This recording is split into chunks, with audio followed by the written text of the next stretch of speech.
Ladies and gentlemen, thank you for attending the 2025 Brown University Veterans Day ceremony. Please welcome the honorary guests and university leaders. Chloe Albertson, President of the Brown University Student Veterans Society. Mac Manning, Director of the Office of Military Affiliated Students. Captain Pinkney, Commander, Naval Reserve Officer Training Corps Detachment. The Honorable Christina Paxson, President of Brown University. The Honorable Jack Reed, Senior United States Senator, Rhode Island. Our 2025 keynote speaker, the Honorable Darryl Walker, Rear Admiral, United States Navy, and current President of the Naval War College.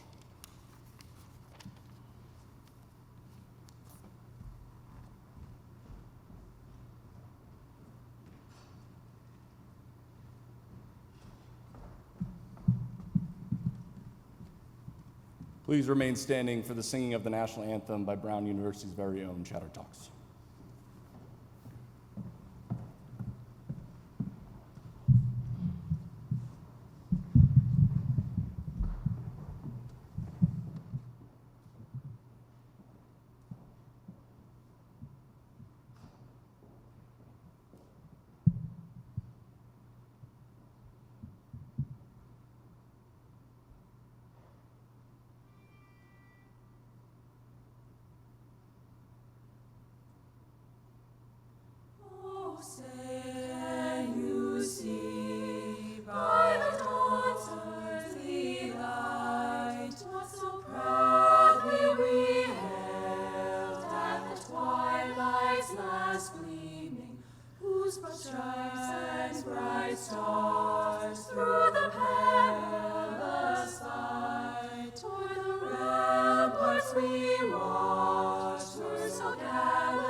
To perform the invocation, please welcome Reverend Del Damascus.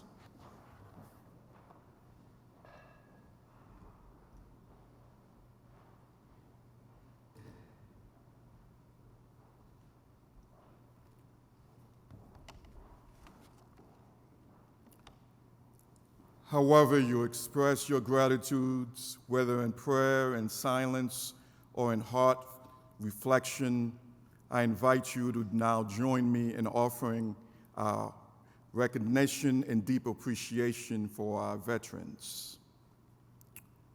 Almighty God, in this solemn occasion, with grateful hearts, we gather as a campus community to honor our veterans and their families who have stood beside them. We pause to thank you for their sacrifice, for the freedom and safety they have helped secure for our nation and for many other people around the globe. Great God, we recognize that our words cannot fully capture the depth of our gratitude. So in our prayers, we ask that you, in your abundant grace, bless and repay them in ways that we could. May this moment of honor be more than a ceremony. May it be a reminder of our shared responsibility to care, to support, and to remember. Bless this gathering. May those who are present with us, as well as those who remain in our hearts, guide us in gratitude, in unity, and in peace. Amen.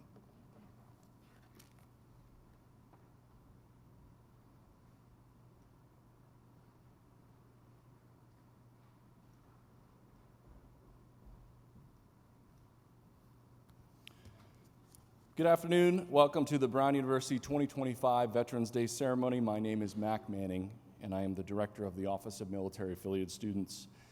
Today, I will also be serving as the Master of Ceremonies.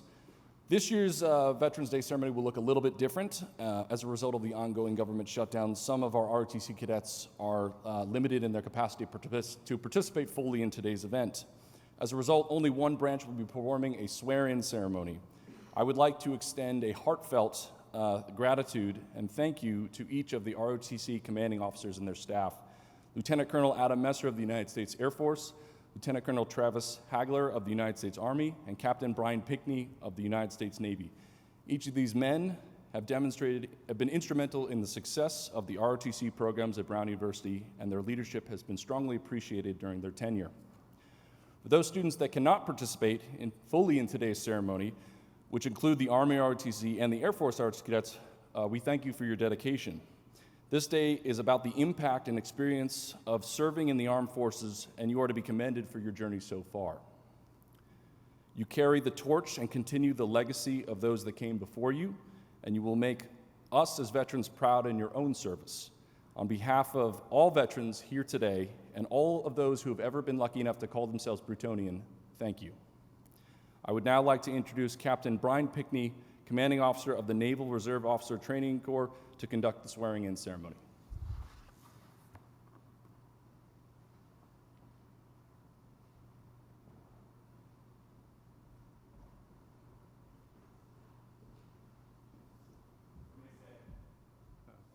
Please be seated.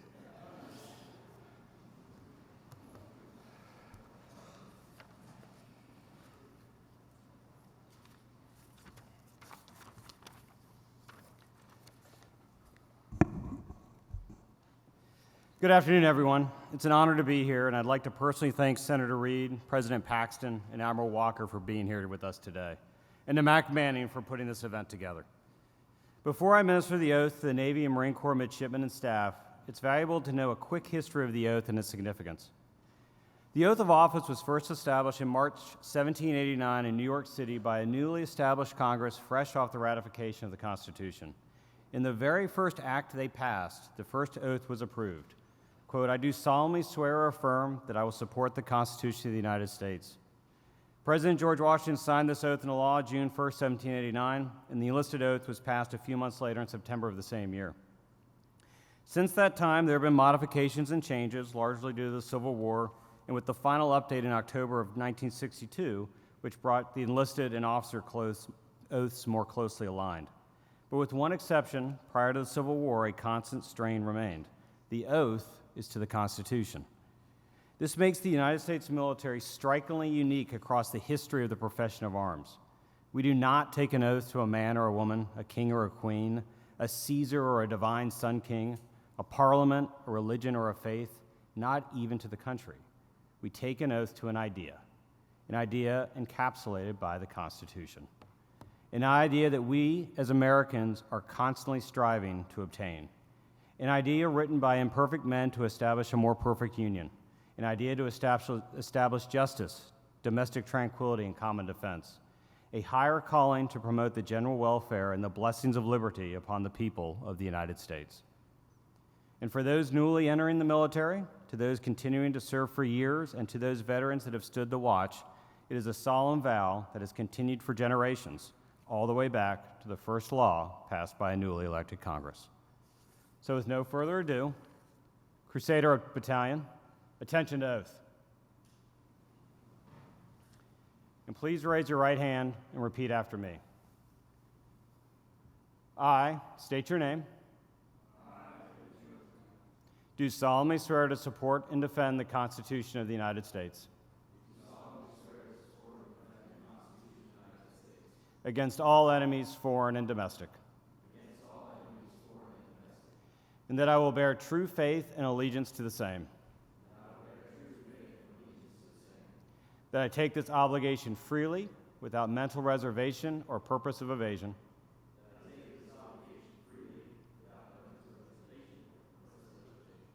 And that I will well and faithfully discharge the duties of the office for which I'm about to enter.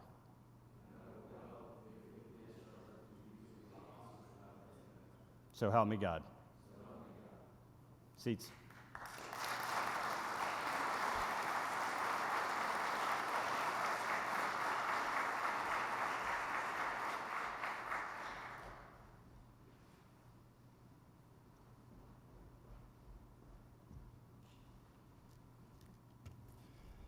Our first speaker will be President Christina Paxson.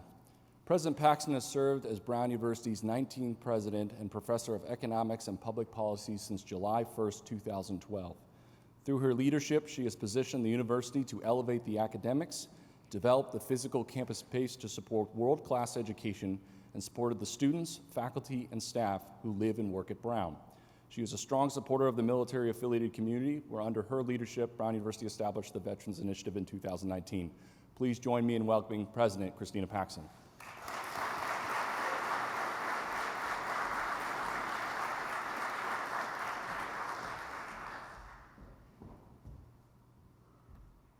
Good afternoon and welcome, everybody. Thank you for being here today as we celebrate Veterans Day and honor in a special way the outstanding service of the veterans in Brown's community. I want to begin by recognizing a few people who are here today. Keynote speaker, Rear Admiral Darryl Walker, president of the Naval War College. You'll hear from him shortly. Senator Jack Reed, who's a steadfast supporter of military-affiliated students at Brown and around the country. You'll hear from him shortly as well. And then Mac Manning, who you've already met, the Office of Military-Affiliated Students, his team. They do a wonderful job every year in planning this event, so thank you to them for everything they do. So each Veterans Day, we gather to honor the outstanding service of our veterans, and we reflect on their contributions to our nation and to our Brown community. And our campus is rich with military significance dating back to the American Revolution. And I want to recognize that history in a special way this year, because we're celebrating Brown 2026, which is the university's initiative to observe the 250th anniversary of the birth of our nation. I'd also like to give a special congratulations to the United States Navy and the United States Marine Corps for celebrating their 250th anniversaries.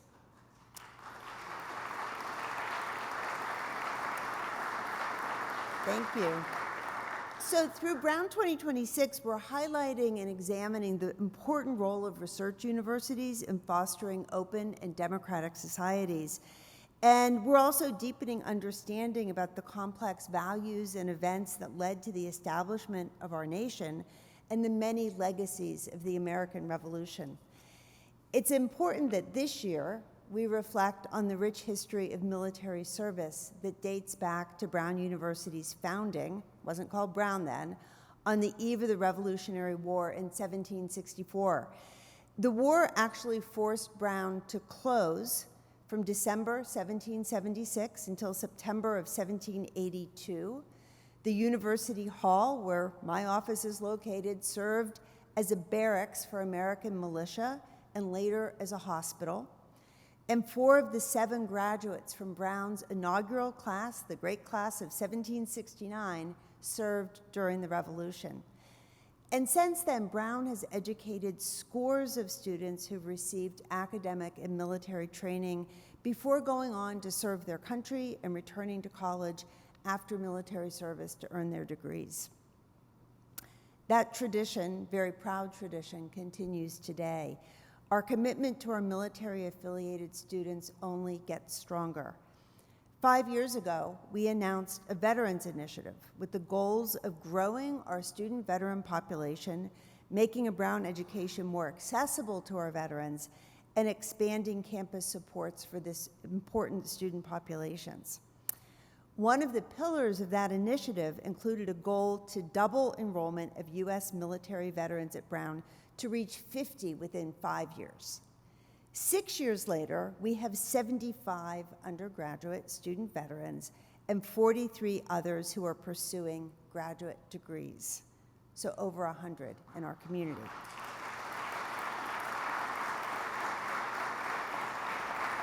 And last year, our undergraduate veterans application had 158 applicants, which was a 53% increase from the year before. So I'm looking forward to seeing those numbers continue to increase. Can I please ask all of our student veterans stand for a round of applause?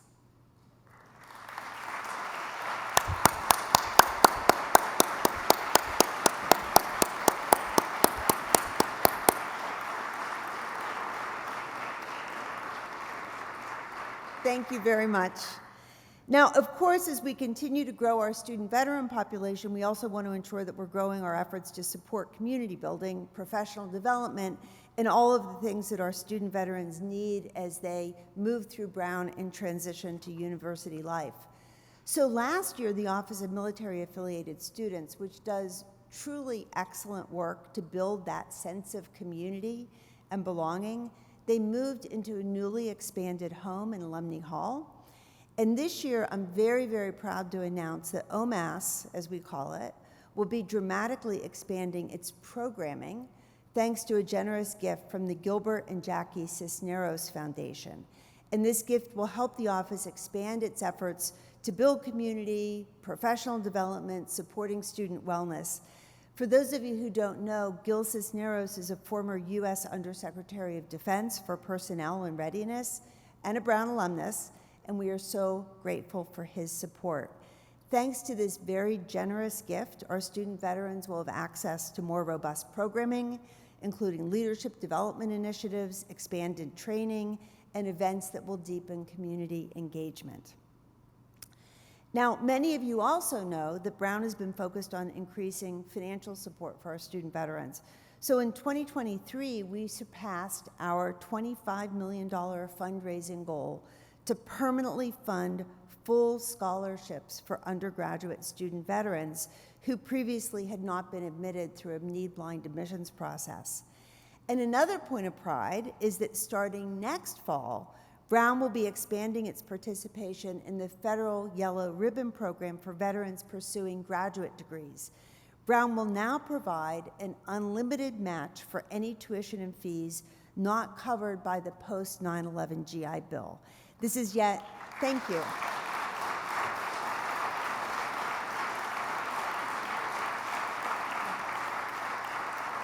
It's really nice to be able to announce something new, and this year several things new that are really enhancing the lives of our student veterans here at Brown.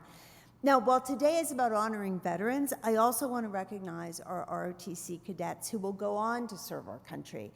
And I'm proud to say that this is a community where we've also seen exceptional growth alongside our student veterans.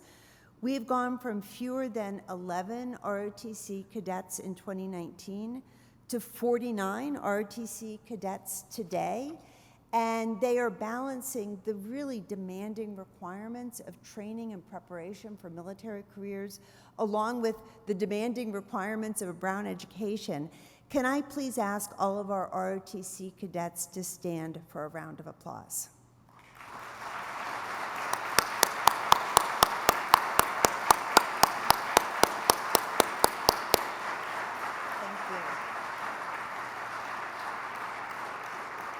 Thank you very much. You may be seated. Thank you. So our student veterans and ROTC students, they bring an incredible diversity of experience and perspective to Brown. They make the whole campus better. They have one thing in common, despite their differences, which is that they have or will pledge to support and defend the Constitution of the United States against all enemies, foreign and domestic. And this pledge is as important today as it was hundreds of years ago. So on behalf of everyone who works and studies at Brown, let me thank our veterans for the work they've done, too often thanklessly, to make everything else we do possible. Thank you.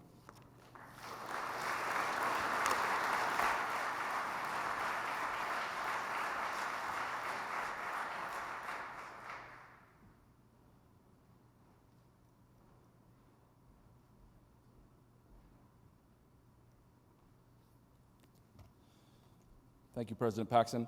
Our next speaker will be the Honorable Senator Jack Reed. Senator Reed graduated from West Point in 1971 and was commissioned as an officer in the United States Army. He served in the 82nd Airborne Division as an infantry platoon leader, a company commander, and a battalion staff officer.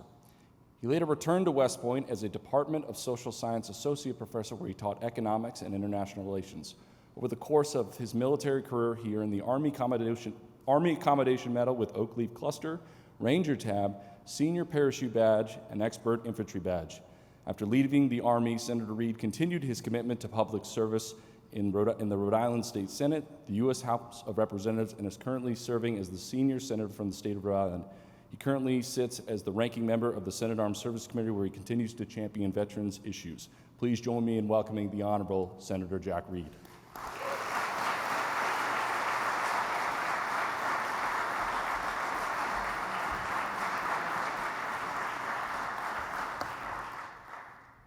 Good afternoon, and thank you, Mac, for that very, very kind introduction, and more importantly, your extraordinary commitment to Brown University's veterans and the ROTC cadets, and for organizing this special day.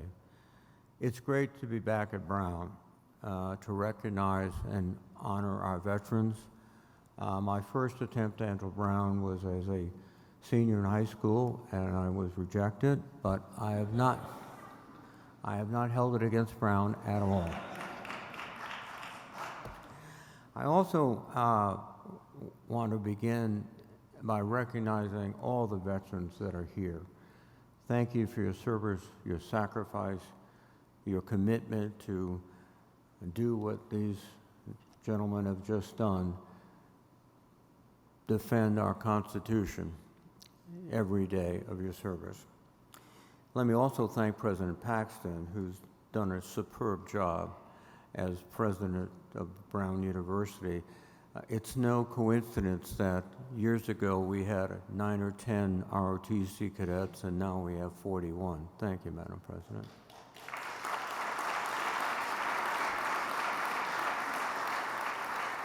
I also want to recognize my fellow speakers, Rear Admiral Darryl Walker, the president of the Naval War College, and like all combat aviators in the Navy, he has a nickname. So welcome, D-Day. Good to see you. And also Staff Sergeant Chloe Albertson, class of 2027. Chloe, thank you for your service. Veterans Day calls us to look back, to remember and honor the brave men and women who have defended our country throughout many, many generations, who are willing to risk their lives to safeguard our freedoms and to defend our Constitution and our values.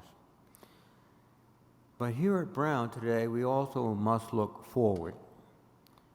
Today, we are surrounded by student veterans who have recently transitioned back to civilian life and are taking the next step in their careers, and also students who are participating in Brown's ROTC programs who are preparing to lead the military of tomorrow. The determination and commitment that brought each one of you here will continue to serve you well, not only in the classroom here, but in the days ahead. And Brown has built exactly the kind of environment where those qualities can thrive. And as I say, I've been continually impressed by Brown's commitment to its student veterans. Now, I've been fortunate to attend this ceremony over the years, and each year it seems to grow, which is a good sign. I was joking with Mac. I think one of the first ones we attended, there was 15 of us, and we marched over to the memorial, and today is a good sign and growing. This is, again, a testament to the leadership at Brown. Max, President Paxton, and everyone here at Brown. And these efforts are a reminder why Veterans Day matters, because they represent an enduring sense of gratitude and a shared commitment to honor and service and sacrifice of those who have worn our nation's uniform. As a West Point graduate and former Army officer, Veterans Day has always had a special meaning for me.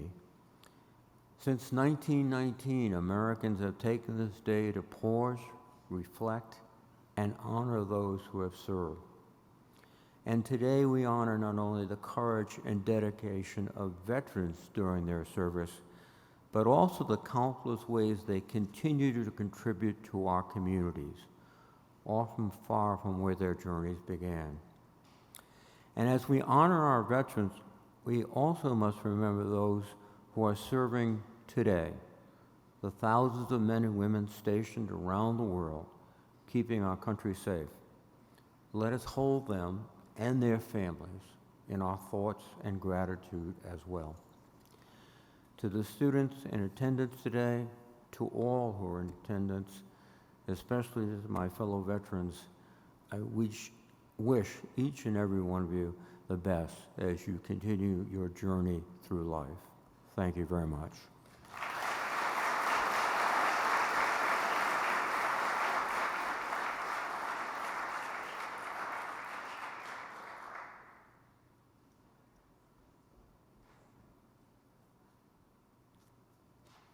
Thank you, Senator Reed. Our next speaker will be our student speaker. Chloe Albertson is currently the president of the Brown University Student Veterans Society, where she is focused on creating community among veterans and students on campus. Before coming to Brown, Chloe served 4 years in the United States Army as a human intelligence collector, and she continues to serve in a reserve capacity as an instructor. Please join me in welcoming Chloe Albertson.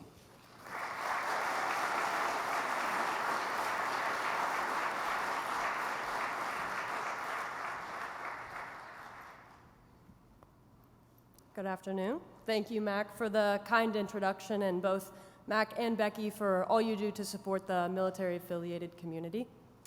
I'd like to thank President Paxton and Senator Reed for taking the time out of their day to join us as we reflect on the role that veterans play here at Brown and within the broader community. Thank you, Rear Admiral Walker, for not only your continued service, but for honoring us with your presence today. And lastly, I'd like to thank all of the faculty, staff, service members, and guests for making this celebration possible. I'm incredibly grateful to have the opportunity to speak to you today. When I enrolled at Brown, I wasn't sure how I could contribute to a place like this. I pictured the Ivy League as a place for the smartest minds, the most accomplished people, the best of the best. I couldn't help but wonder, what could I add here? I'm from a small town in Missouri where everyone was just trying to make ends meet, and hearing that someone got into an Ivy was almost unheard of. I struggled with imposter syndrome, as many of us in here have. It felt like everyone already knew the material in class while I was relearning how to add fractions. I remember asking my 18-year-old classmate for help on an engineering problem, and he explained it to me, and he told me that he had learned how to do it in his high school ordinary differential equations class. What? Where am I? My peers had their futures planned while I was questioning what to even study. How could I make an impact here when I felt like I was the weak link? During orientation, I remember walking into an auditorium filled with 150 incoming students. I quickly found the other veterans who I had previously connected with online, and I immediately felt safe, but I was still apprehensive about the community that lay ahead. And then, Paul Kim arrived. I was surprised to learn that Paul was not a new student, but a veteran who had already been on campus for 2 years at that point. He took an hour out of his day to welcome us when he had absolutely no obligation to be there. He probably doesn't even remember that moment, but that gesture meant a great deal to me. It showed how powerful small actions can be, how something as simple as introducing yourself can change someone's experience. Over time, I finally realized that I do belong here, that I can make a difference, and it starts with getting involved. As the president of the Student Veterans Society, I've made it my goal to foster a deep sense of community and ensure that every veteran that steps foot on this campus feels at home. I volunteer with Service to School, where I assist other veterans with their applications to come to Brown. And one of my applicants who was recently accepted told me, quote, "You have been the most valuable part of this process, and I don't think I would have gotten into Brown without your insight." While not only rewarding, that was proof that I don't just belong here, but I can make a difference in the lives of those around me too. Our contribution does not have to be extravagant to be powerful. These small actions all come together to tell the story of our legacy, and we're all building one to leave behind, no matter how big or small it may seem. And I'll confess, I still struggle with wondering how I can continue to serve others. But the truth is, we never stop serving. It may look different now, but the purpose remains the same.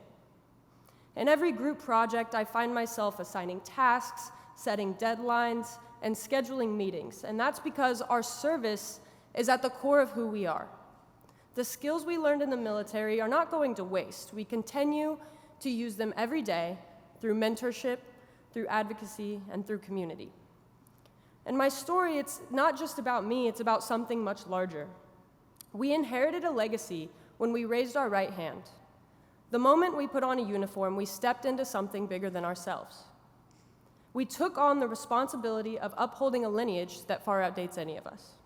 From the Revolutionary War to where we are today, the men and women that came before us defined what it means to serve in the United States military. We then took that meaning and made it our own. The missions we completed, the people we led, the values we carried.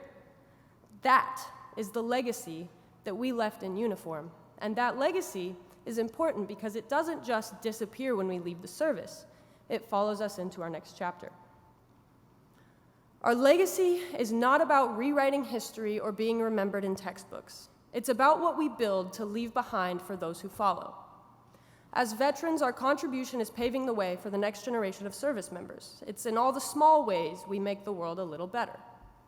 So I ask you, how will you make an impact?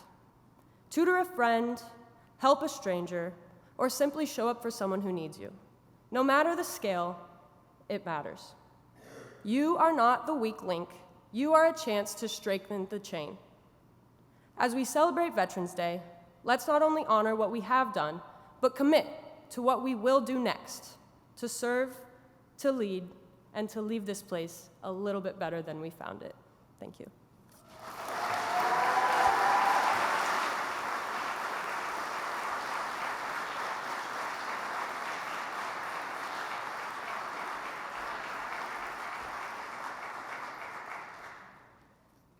Thank you, Chloe. To introduce our keynote speaker, please welcome Colonel, United States Marine Corps retired, Brown University class of 1975 and co-chair of the Brown University Military Affiliated Community, Benjamin Cassidy.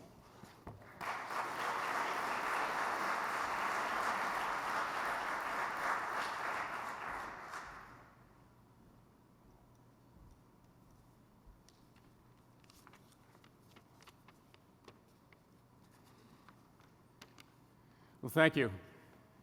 Good morning, Senator Reid, President Paxton, distinguished guests, ladies and gentlemen. It's my honor this Veterans Day to represent Brown's military affiliated community, along with my co-chair, Larry Eichler. Our role is to bring students together, alumni, veterans, Reserve Officer Training Corps, ROTC, midshipmen and cadets, and supporters interested in military affairs. We foster connections, provide mentoring, and work to raise awareness of military-related news and activities at Brown. I'd like to offer again my personal thanks to Larry Eichler for all you've done to reinvigorate and champion Brown's commitment to our veterans at our school. In so many ways, we have you to thank for Brown's unflinching support for our veteran community. Thank you, Larry.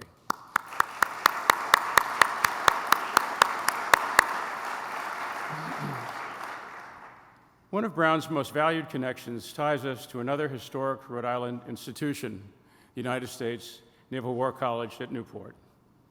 Founded in 1884, the Naval War College educates and develops competent and ethical leaders, supports combat readiness, strengthens global maritime partnerships, and helps define the future of the United States Navy. It is my pleasure to introduce our guest speaker this morning, the President of the United States Naval War College, Rear Admiral Darryl Walker. Admiral Walker is the 59th President of the College, having assumed command in August of 2024. A career naval flight officer, he is a graduate of Embry-Riddle Aeronautical University, earning his wings in 1982. Skilled in electronic warfare, he commanded at the squadron level while embarked aboard the aircraft carrier Ronald Reagan. As Commodore, he commanded Electronic Attack Wing, U.S. Pacific Fleet, while flying aboard the Boeing EA-6G Growler electronic warfare aircraft. Admiral Walker is a 2002 graduate of the Naval War College, earning a master's degree in National and Security Studies. Those who know the Admiral remark on his higher energy, and I can attest to that already in my short time knowing him this morning, and his sense of purpose. He brings renewed vigor and strategic vision to his leadership at the War College. Admiral, we thank you for your service, leadership, and vision in all you're doing to enhance the bonds of professional endeavor and friendship between our two wonderful institutions. Please welcome Admiral Walker.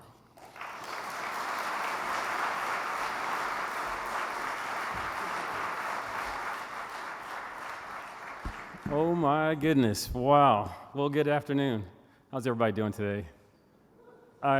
Truly fantastic. And I want to give a shout out, I think it's to the Chatter Talks, who did the national anthem. And I tell you, coming in on a cold day to hear those ladies sing warmed my heart, looking at the flag and reflecting along with Captain Pinckney when he gave the oath there. So please, a round of applause for the singing of our national anthem.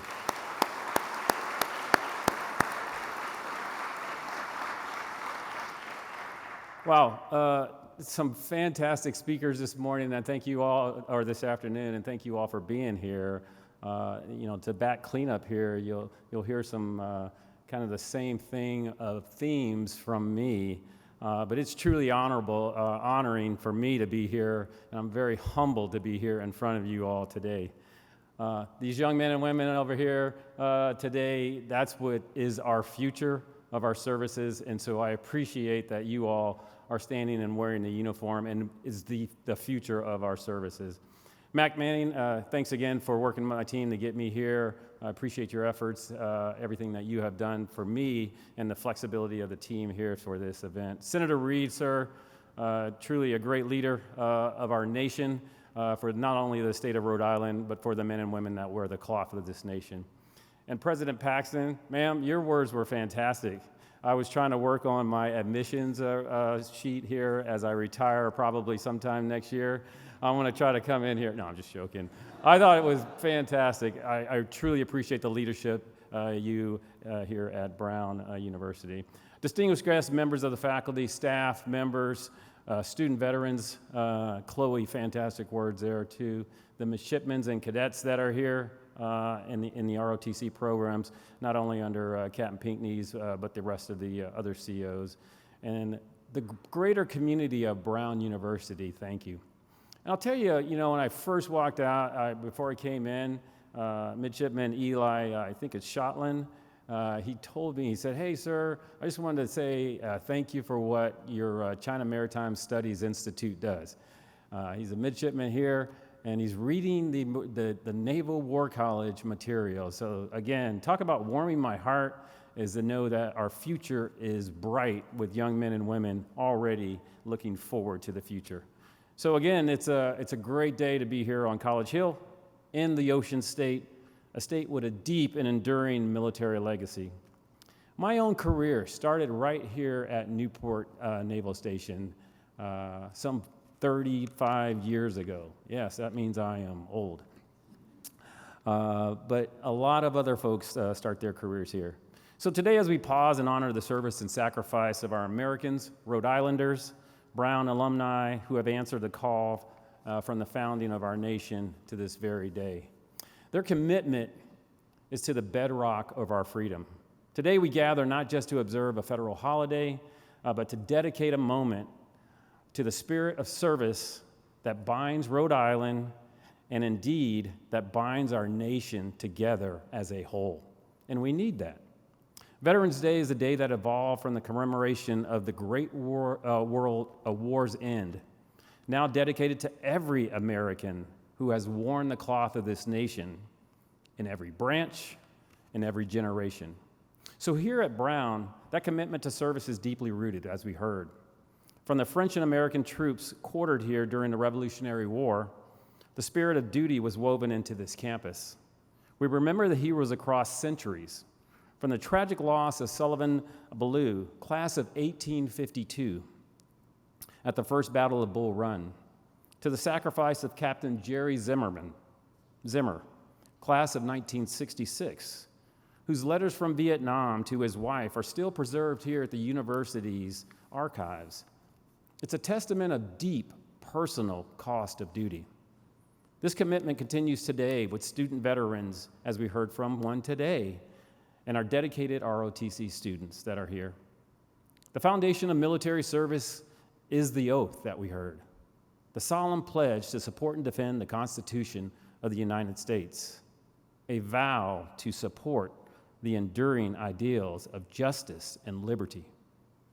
These are the same ideals that strive to protect, ideals that shaped my 40-year career of military service, giving me a unique perspective as I grew and I became a leader. And these are the same ideals that empower intellectual freedom and the pursuit of knowledge here at Brown. To those who serve at sea, our sailors, Marines, Coast Guardmen, we understand service is often characterized by the unforgiving vastness of the ocean, where teamwork and strategic foresight are only constants. But regardless of what branch you serve in, every veteran here today understands the definition of high-stakes responsibility.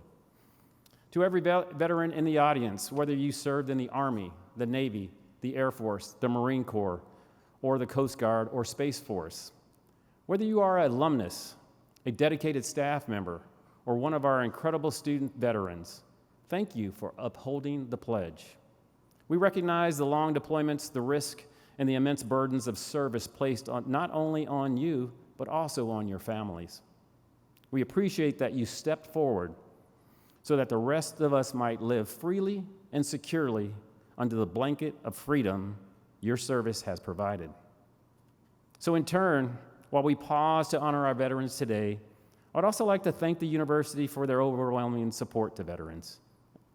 Whether the veterans transition from the military to vibrant, opening in an academic institution like Brown or others, they bring something indispensable.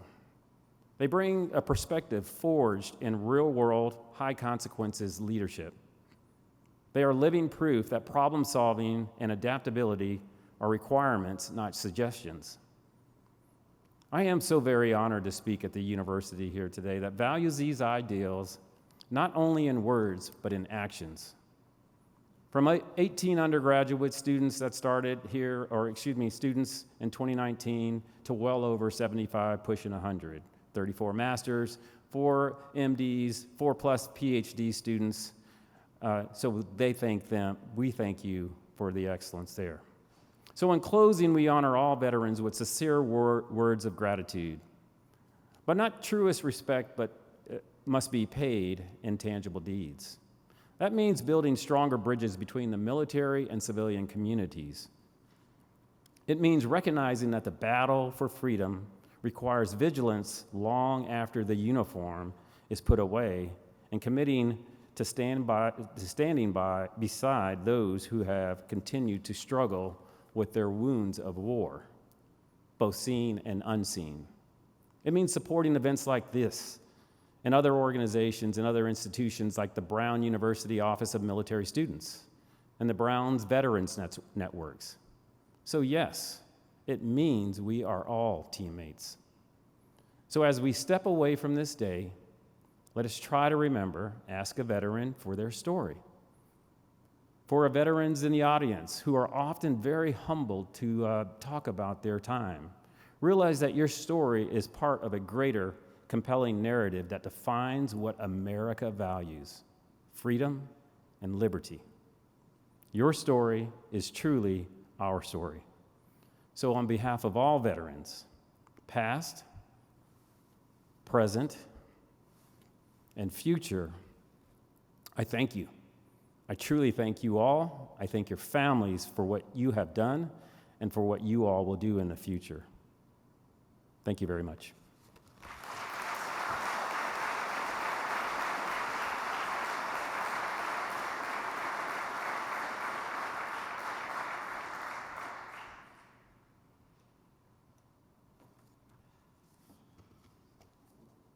Thank you, Admiral Walker. I would now like to invite back up to the stage University Chaplain Reverend Darryl to perform the benediction.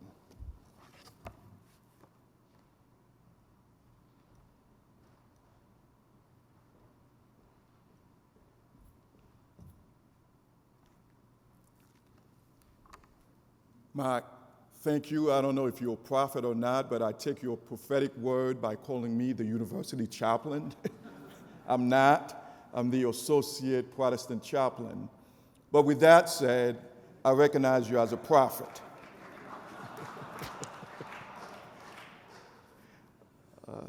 I want to thank all of you for being here this afternoon, for your work and all the things that you do to serve not only this nation, but to serve this campus.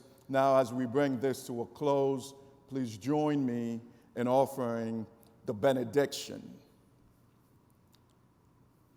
Almighty God, our veterans and their families have unselfishly given so much to preserve our freedoms and our safety. May you bless them far beyond their expectations. May you reward them richly for every hardship and sacrifice they have endured. Compassionate God, give all of us the capacity and motivation to truly honor our veterans. May they never feel forgotten nor neglected. May they continue to experience the profound, enduring gratitude of our nation and also of this campus. Almighty God, let your peace, joy, and your everlasting love surround our veterans and their families. Grant them the prosperity and the things that they need. May all of us go forth in gratitude and as well as in service. Amen. Thank you.